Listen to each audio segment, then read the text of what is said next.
Então, gente, shalom, shalom a todos.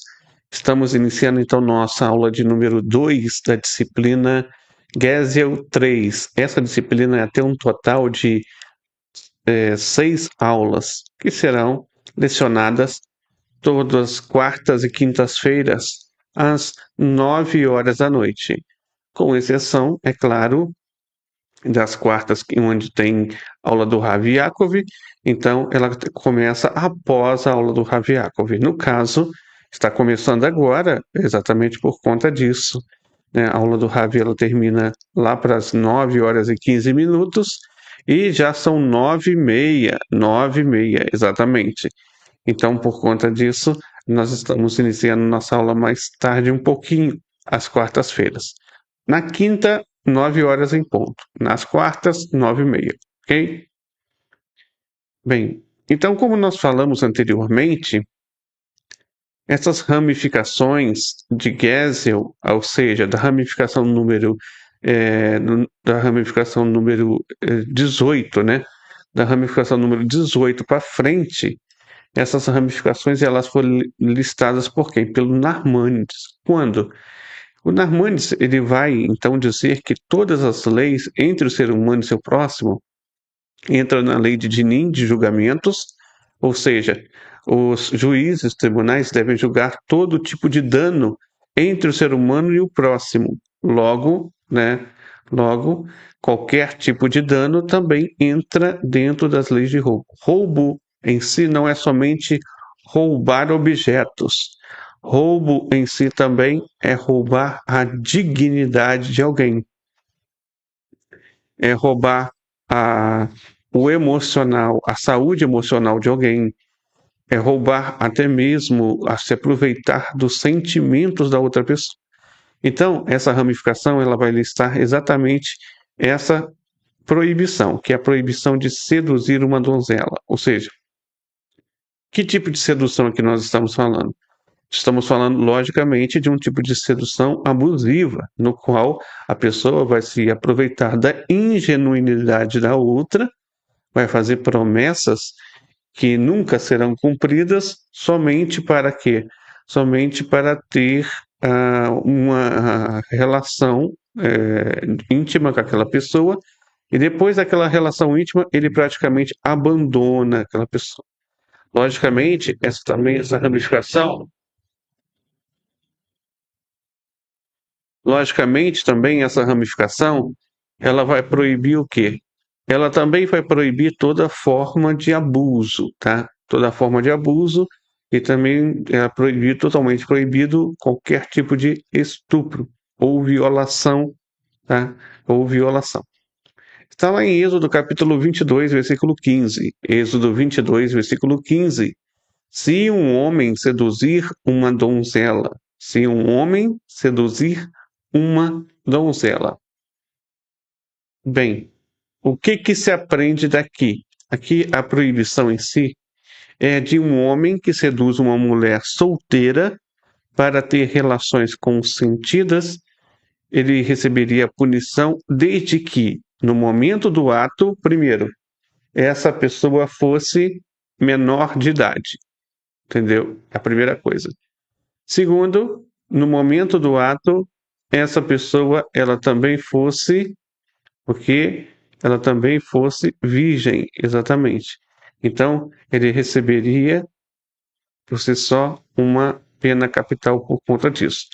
Então, a lei judaica ela exige vários tipos de sanções para um sedutor que fosse um sedutor judeu, mas os tribunais das 7 leis para os não-judeus seriam obrigados a fazer cumprir essa ramificação exatamente com a pena capital. Exatamente, não tem nem conversa. Qualquer tipo de estupro, seduções que possa se aproveitar da ingenuidade alheia, qualquer tipo de abuso, tá? Abuso entraria dentro da pena capital pelos tribunais. Logicamente, quando para que isso acontecesse era necessário provas, né? Logicamente, provas. Sem provas e testemunhas não teria isso. Então, daqui você tem uma questão de julgamento sobre isso. Você no número 61, por exemplo, ele vai dizer que a questão da sedução é que ele diz as coisas que são falsas ou mesmo verdadeiras até que ela ceda a ele. Então, aqui o C.P. Hinuri vai explicar como que essa transgressão ela é realizada. A pessoa vai lá e promete, faz promessas. Olha, se você, por exemplo, tiver intimidade, eu vou te dar isso, aquilo outro, ou então vou te dar um futuro brilhante, ou vou fazer de você uma pessoa muito feliz, e aí ele vai lá e consegue o que quer. Acontece que quando ele consegue o que quer, o que ocorre? Ele abandona a pessoa. Ele abandona a pessoa. Então, por si só, isso configuraria de que ele usou de má fé para com a pessoa. Ele se aproveitou da ingenuidade. Da ingenuidade. Inclusive, esse tipo de transgressão aqui foi a transgressão feita por quem? Por Shem. Shem, exatamente, ele cometeu esse ato aqui que nós estamos vendo. Ele se aproveitou de Diná, da inocência de Diná, e mais do que isso, ele fez outra coisa, ele sequestrou ela, manteve ela refém em cárcere privado. E depois, né, por conta disso, houve o que houve. Né? Como todo mundo sabe o restante da história. O Narmônides, lá em Bereshit, capítulo 34, versículo 13, ele vai dizer que a lei de Noahide de Dinim inclui detalhes de um manfeta, ou seja, de um sedutor, semelhante aos dos judeus, e exige que os tribunais das 7 leis executem a sentença sobre isso. Ou seja, o violador ele seria então sentenciado à pena capital pelos tribunais. O Maimônides, em Leis de Reis, capítulo 10, lá, número 14, por exemplo, ele vai dizer que por esta razão todos os habitantes de Shechem foram obrigados a morrer. Shechem sequestrou e violou Diná. Eles observaram, estavam cientes de suas ações, mas não julgaram Shechem. Ou seja, as pessoas da cidade acabaram se omitindo, negligenciando e até mesmo apoiando a prática de Shechem. Logo, não somente Shechem, mas todas as pessoas daquela cidade acabaram sentenciadas à pena capital, né? Por decapitação, inclusive, pela espada. Então, daqui nós aprendemos o seguinte, que a punição para esse tipo de transgressão era qual? Se aplicando aos não-judeus, era realmente a pena capital. Tal a gravidade desse ato. Não é surpresa alguma, né, que esse é um ato que geralmente acontece bastante nos nossos dias. Muitas pessoas sofrem abusos emocionais, abusos físicos, muitas pessoas são sequestradas, muitas pessoas são estupradas, muitas pessoas são violadas. E isso é só abrir os jornais que você vai ver sobre isso, não é verdade? Só que qual é a vontade do Criador sobre isso? A vontade do Criador é claro que esses crimes sejam julgados e que as pessoas culpadas de verdade eles paguem por aquilo que eles estão fazendo. Essa é a verdadeira vontade do Criador sobre esse ponto, ok? É necessário também dizer, né, que a ideia por trás disso, qual é a ideia? A ideia principal é de que tratar o ser humano como uma mercadoria, como um objeto, do qual você usa e faz uso. Então, qualquer forma de tratamento a outra pessoa que você menospreze a dignidade daquela pessoa, que você reconheça que aquela pessoa é uma pessoa realmente importante, acaba sendo o quê? Um caso de abuso. Acaba sendo um abuso. O abuso não somente pode ser sexual, muitas vezes é emocional, é físico, é tortura psicológica, ou seja, são muitos e muitos tipos que têm que ser duramente coibido. E, claro, também conscientizado para que as pessoas não estejam praticando esses atos aqui. Então, de certa forma, é considerado roubo por quê? porque ele causa danos. Tudo que causa danos é roubo, entendeu? É danos à dignidade da pessoa, é danos à saúde emocional dela, é danos à saúde mental da pessoa, que dificilmente consegue se recuperar depois de alguns traumas. Então, por conta disso, certamente tem que se ter um total cuidado sobre esses pontos, ok? Bem, então nós vamos agora para o nosso bloco de perguntas, e são 5 minutos de perguntas, né? Agora são exatamente 9 horas e 46 minutos. Quando for 9 e... Agora é 9h47, né? Quando for 9h55, encerraremos nosso bloco de perguntas. É só você digitar aí no chat no YouTube que eu estarei respondendo, ok?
Então, gente, essa foi então nossa aula de hoje.